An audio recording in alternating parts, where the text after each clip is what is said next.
এটা আমার জন্য অনেক। দেখছো বাবা, তোমার এই ছেলেটা মুখের উপর কথা বলা শিখে গেছে। এমন কথা বলতে পারি বলেই তো ও আমার কাছে এত গর্বের। অপু, আমরা কিন্তু রেডি। তুমি রেডি হলেই আমরা কিন্তু সবাইকে নিয়ে রওনা দেবো। আচ্ছা কি গো? অপু, এটা কিন্তু একদম ঠিক আছে মা, আমি নিয়ে যাচ্ছি। এই চল চল।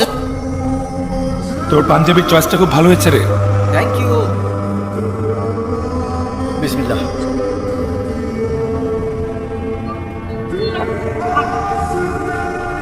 আচ্ছা শোনো না, আমি কিন্তু মাকে জানিয়েছি তুমি ঈদে আমাদের বাসায় যাচ্ছ। তাই?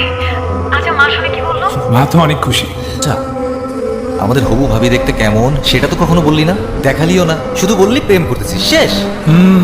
ফোনে যতটুকু দেখেছি দেখতে একদম চাঁদের মতো। ফোনে দেখছিস মানে? তোদের এখনো সামনাসামনি দেখা হয় নাই? হ্যাঁ, না, অনলাইনই পরিচয়, অনলাইনই প্রেম।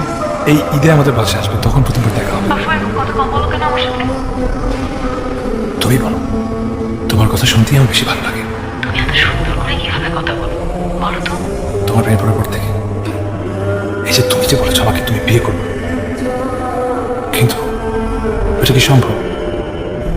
কারণ আমি তো একটা পাড়াগাঁয়ের ছেলে, সেটা আমাদের ভালোবাসা মাঝখানে দেয়াল হয়ে দাঁড়াবে না তো, তাদের অধিকার।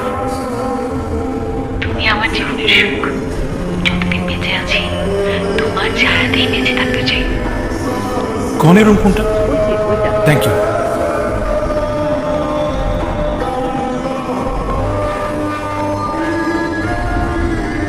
ভাবি? ভাবি কে? আমি বরের বন্ধু, আমার বন্ধুর বউ তো আমার ভাবি হবে। ও আসতে বলো। আসুন, আসবো? প্লিজ আসুন।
আমি এখন কিনে বাঁচবো, ভাবি কিনে বাঁচবো।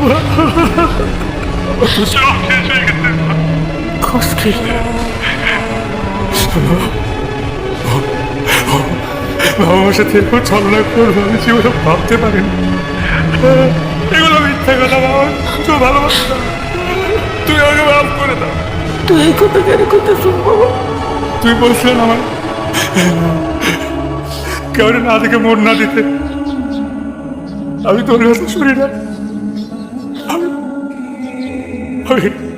আমি অনেক ভুল করছি মা, আমি